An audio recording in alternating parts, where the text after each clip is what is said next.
Well, Robert, 100 caps for GB in Game 3 against Japan. Just can you put into words what it's like to go on to be representing GB 100 times?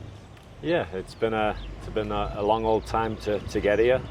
Obviously, they don't count every game you play for Great Britain. It's only a World Championships or an Olympic qualifier that counts. So it's been a long time getting here, but yeah, it's been an absolute honour and a privilege. What is so special about playing for GB?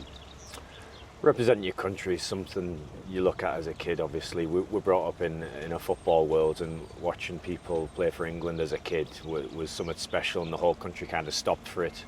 So going into my sport, into ice hockey, getting to that pinnacle and representing my country was a main driver of my childhood, like drive to become a professional hockey player.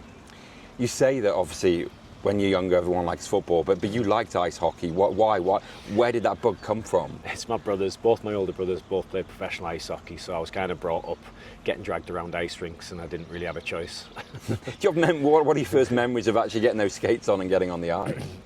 Oh, I loved it. I got the bug real early, and that was kind of my happy place as a kid. My dad would take me most evenings, and he'd take me down there, and I'd spend hours and hours just on the skating sessions before I actually picked up the stick. I was skating on the skating sessions for hours, and then once I got to, because back then there was no under-10s teams, the youngest team was under-12s, so I kind of had to go on and learn to play for a few years until finally I'd try out for the team each year, but I think I finally made it when I was about 8.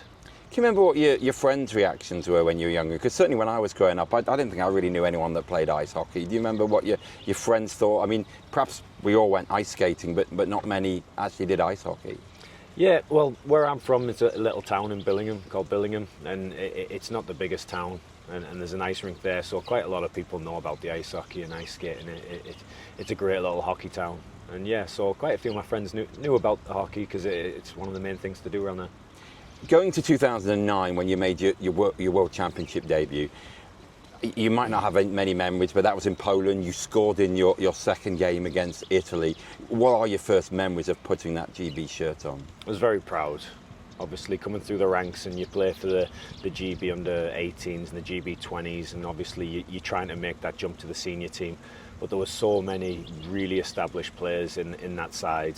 It was a bit of a shock, obviously, once I first got my call up, and then once I got my call up, and then I got called up for my first World Championships. It was a special feeling. The GB dressing room, I think, has always been very welcoming, but was it quite scary? Like you said, there was big characters, big names. Was it quite nervous to walk in there on that first time? Absolutely. It was an older team. There wasn't very many young guys. So walking in that room to start with was quite daunting, and obviously, like I said, some of the players there, the well-established players, I grew up kind of watching them play, so to walk in the same dressing room with them, it was intimidating, but everyone was great.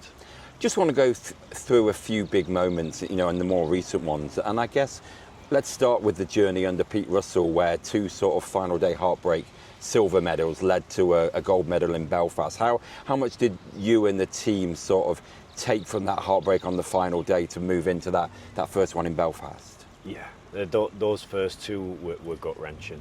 They were absolutely gut-wrenching, and I think if you watch the games when we played in Belfast, everybody was so ready and so determined. That last game didn't end up turning into a game. We dominated that team, the whole thing. That tournament, we kind of bulldozed through everybody because everybody was just so ready to get over that hurdle and win that gold medal and move to the next group. You did move to that next group and you won the gold medal again there against all expectations. Just talk us through the emotions of everything there, going in as the bottom seeds.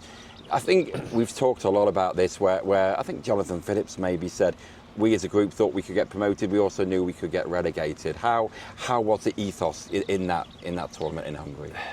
That tournament was so stacked with heavy teams and very, very talented teams. It was 2 extreme possibilities. It was all about getting off to a good start, and once we kind of got the ball rolling and we were going in, to be honest, we were going into that game, obviously you go into every game you want to win, but we knew we were going to be up against the ropes and we'd be hanging in there, and we come out of there with a win, and it's like, oh my gosh, the first day there was already a couple of upsets, so it was like, hold on a second, if we just string a couple of wins together here, we might scrape a silver medal. And you didn't really want to talk about it, because after a couple of days then you win a couple, it's like you don't really want to talk about it, but then it it's on the tip of your tongue, you want to say it. And it wasn't, and that's when you kind of realise we could do something really, really special. And can you put into words the moment of that Robert Farmer goal and those final crazy 10 seconds where, you know, Bouncy made a couple of stops and they nearly got back into the game? Can you put into words, you know, I guess what I'm trying to say is, it's when did it sink in for you that the next year you're going to play Canada, USA, and the teams like that? Right when the goal went in. Obviously, before that, again, we were up against it and it looked unlikely. But obviously we were dominating them that last little bit, and obviously to finally get that puck over the line and to get that tie to win that gold medal is such a special feeling. The excitement, the relief, but to do it with such a group of guys, we'd built a core of guys where we'd gone through so much together, the heartbreaks. That was such a special moment to spend with those guys. And then you went to the top flight in Slovakia. And it was tough. I think, you know, it was always going to be tough. Talk us through, though, what it was like playing against some of the best players in the world for the first time. I think the first time we went there was a lot of guys I thought we were in awe. You were playing against the players that you watch every week on the TV, and some of the best players in the world. So I think we didn't go into that tournament with the right mentality looking at it, because we were there for the experience and then we were there to try and build till that last game.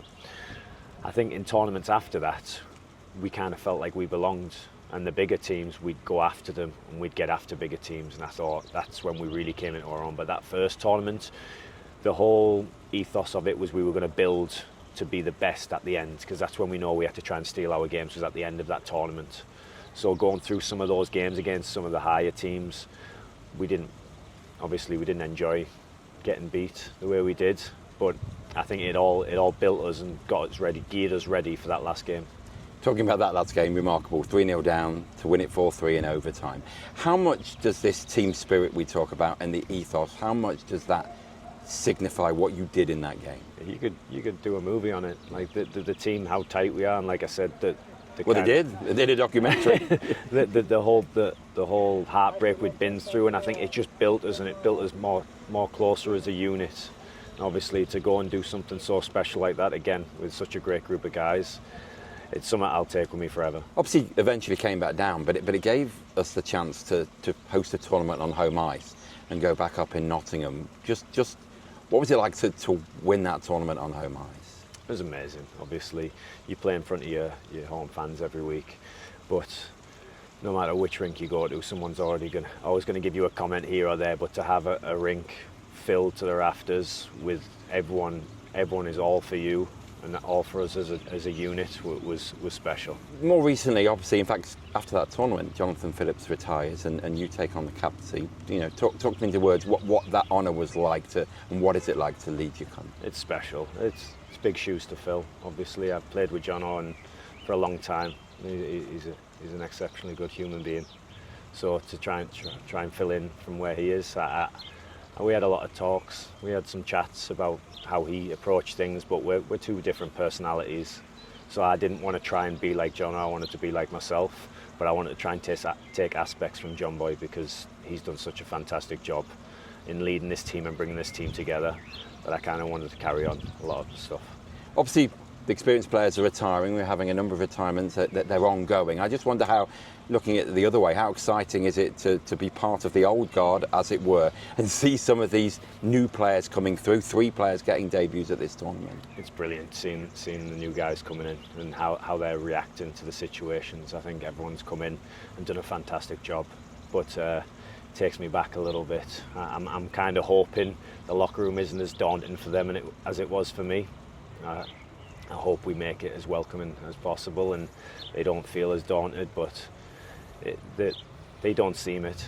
They're doing a fantastic job. And just finally, you talk about that, Ian, we've touched on it earlier in the interview, but about that ethos, if you could kind of sum up in your final answer and your final words about, I know it's probably hard, it's a hard one to do, but what makes GB so special? What's enabled this amazing journey from the 3rd tier to the top tier and beating some top class nations? How can you sum that up? It's just about having very, very good people all buying in. We've all been through the similar struggle. The Elite League is obviously jammed with imports, and there's only a couple of Brit spots per team, so every player in this team has had to fight and claw their way into a spot. They know what it's like to fight and claw their way and be an underdog, and I think we take that on as we go. We like being the underdogs. We like people counting us out. Every one of us in that room like that. We thrive off it. So I think that really helps us to build into these massive games. Dowdy, congratulations. Thank you.